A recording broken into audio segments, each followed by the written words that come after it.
आप सबको प्रभु यीशु मसीह के मधुर और सामर्थी नाम में जय मसीह की। प्रभु का धन्यवाद करते हैं। एक और दिन, एक और शाम खुदावन ने हमारी जिंदगियों में दिया है। हम प्रभु के नाम को महिमा और आदर देते हैं। खुदावन के प्रिय लोगों, आइए हम थोड़े समय के लिए आज की शाम में परमेश्वर के वचन पर मनन करके चलेंगे। आइए हम छोटी सी दुआ करें।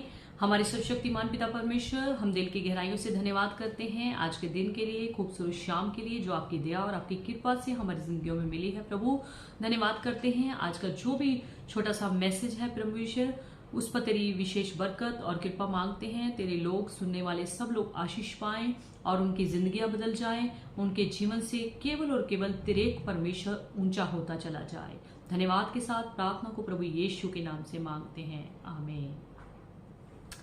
प्रभु के प्रिय लोगों, आज के वचन का टॉपिक है कि संसारिक व्यक्ति किस चीजों पर अपना मन लगा के रखते हैं और आत्मिक व्यक्ति किस चीजों पर अपना मन लगा के रखते हैं। जो संसारिक लोग होते हैं वो सोचते ही रहते हैं कि मुझे उसने ऐसा क्यों बोल दिया, मेरे साथ उसने ऐसा मजाक क्यों कर दिया। वो उनकी ऐसी ही बातें हमेशा रहती हैं कि मुझे उसने सीरियसली ऐसा क्यों बोल दिया, वो ऐसा, वो ऐसी, वो ऐसा, वो ऐसी, यानी कि वो संसार की बातों में फंसते जाते हैं। याद रखिए, जितना आप संसार की बातों में फंसोगे उतना ही संसार आपको उन बातों में फंसाता चला जाएगा, यानी कि उसमें से आप बाहर नहीं निकल पाएंगे। यानी कि जितना आप संसारिक बातों पर मन लगाएंगे उतना आप उसमें रुझते ही जाएंगे। आइए हम वचन में से पढ़कर चले। रोमियो 8 अध्याय उसकी 5 आयत, क्योंकि शारीरिक व्यक्ति शरीर की बातों पर मन लगाते हैं परंतु आध्यात्मिक आत्मा की बातों पर मन लगाते हैं। हालेलुया। पर आत्मिक लोग सोचते रहते हैं मुझे प्रभु में कैसे बढ़ना है। वो सोचते रहते हैं कि मैं प्रभु की निगाह में कैसा बन चुका हूँ। वो हमेशा सही सोचते रहते हैं कि मैं प्रभु की निगाह में और बढ़िया कैसे बन सकता हूँ, मैं और ज्यादा प्रार्थना में कैसे बढ़ सकता हूँ, और ज्यादा मैं प्रभु की संगति कैसे कर सकता हूँ, और ज्यादा मैं प्रभु की सेवकाई में हिस्सा किस तरीके से ले सकता हूँ। यानी कि संसारिक व्यक्ति संसार की बातों में रुझा रहता है कि वो ऐसा है, वो ऐसी है, उसने मुझे ऐसा क्यों बोल दिया, उसने मेरे से ऐसा मजाक क्यों कर दिया। पर आत्मिक व्यक्ति जो होता है उसके बिल्कुल उलट होता है। हालेलुया। याद रखिए, लोगों की परवाह किए बिना आप प्रभु में आगे बढ़ नहीं सकते। यानी कि अगर आप प्रभु में बढ़ना चाहते हैं तो लोगों की परवाह करना आपको बिल्कुल छोड़ना पड़ेगा। यानी कि लोगों की बातों पर आपको मन लगाना बिल्कुल छोड़ना पड़ेगा। खुदावन के प्रिय लोगों, प्रभु यीशु मसीह जब इस धरती पर रहा करते थे तो कितना सच्चा और कितना खरा जीवन जिया करते थे, और इतना सच्चा और इतना खरा जीवन जीने के बावजूद भी लोग उन्हें फंसाने की कोशिश किया करते थे। यानी कि लोग उन पर दोष लगाने की कोशिश किया करते थे। खुदावन के प्रिय लोगों, जो इंसान सच्चा बन जाता है वह फिर किसी की भी परवाह नहीं करेगा। हालेलुया। याद रखिए, जो इंसान सच्चा बन जाता है वो किसी की भी परवाह नहीं करेगा।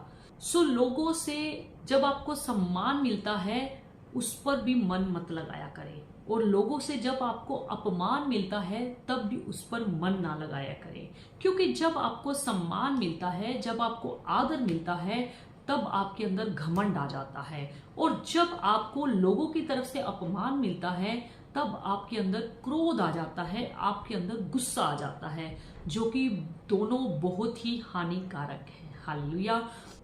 आपका घमंड आपको एक दिन ले डूबेगा, और आपका किया गया क्रोध, आपका किया गया गुस्सा भी आपको एक दिन ले डूबेगा। इसलिए संसारिक बातों के ओर मन ना लगाया करें कि संसारिक लोग क्या कहते हैं, संसारिक लोग क्या कहते हैं, संसारिक लोग क्या करते हैं, संसारिक लोग मेरे बारे में क्या सोचते हैं। ये मत सोचा करें, सिर्फ यह सोचा करें कि मेरा खुदावन मेरे बारे में क्या सोचता है, मेरा खुदावन मुझे क्या बनाना चाहता है, मेरे खुदावन की प्लानिंग मेरे लिए क्या है, मेरा खुदावन मुझे कहाँ तक पहुंचा सकता है। हालेलुया। यूसुफ के बारे में आप अच्छी रीति से जानते हैं। यूसुफ किसी की भी परवाह नहीं करता था। उसका निशाना सिर्फ एक ही था कि मैं परमेश्वर के नाम में आगे ही आगे बढ़ता चला जाऊं। परमेश्वर मुझे दिखाए गए स्वप्न को मेरे जीवन में कब पूरा करता है, कैसे पूरा करता है, बस वो वही निशाने की ओर आगे बढ़ता चला जा रहा था। वो किसी की बातों की परवाह नहीं करता था कि लोग उसके बारे में क्या कह रहे हैं, लोग उसके साथ क्या कर रहे हैं। यानी कि किसी का भी नुकसान, किसी की भी हानि, किसी की बातों पर उसने मन नहीं लगाया। अगर उसने ऐसा नहीं किया, एक दिन परमेश्वर ने उसको दिखाए गए स्वप्न को उसके जीवन में पूरा भी कर दिखाया, जो कि उसके भाइयों ने, उसके पिता ने भी अच्छी रीति से उसको देख लिया था। हालेलुया। सो खुदावंद के प्रिय लोगों, हमेशा प्रभु के नाम में बढ़ते चले जाएं, संसार की बातों पर मन ना लगाएं, आध्यात्मिक बातों पर हमेशा अपने मन को लगाया करें। सो खुदावंद इस छोटे से संदेश के द्वारा आप सबको बहुत सारी आशीष और बरकत दे, और आप सब जनों का परमेश्वर के साथ नाता जो है दिन प्रतिदिन बढ़ता ही बढ़ता चला जाए। आमीन। जय मसीह की सबको।